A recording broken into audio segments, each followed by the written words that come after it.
ओशोच्या शिवसूत्र भाग 1 यामधील 5वं सूत्र आहे. शक्तिचक्राचा भेद झाल्यावर विश्वाचा नाश होतो.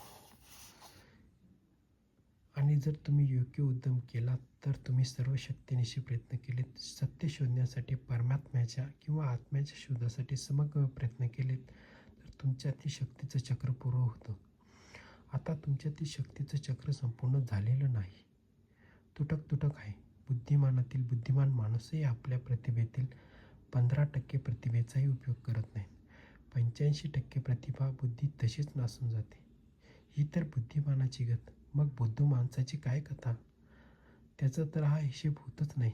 आपण हे आपल्या शरीरातल्या 5% ऊर्जेचाही पूर्ण उपयोग करत नाही.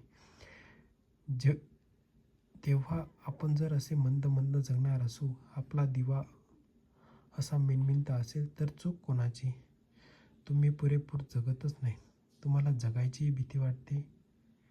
न जाणो कुठून तरी झळ पोहोचेल. तुम्ही भयभीत असता. भीतीने थरथरत तुम्ही जगता.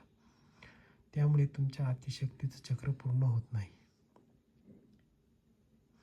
तुमची मोटर कधी पाहिलीत? तिच्यात कधी पेट्रोल नीट येतं, कधी नीट येत नाही, कधी कचरा अडकतो.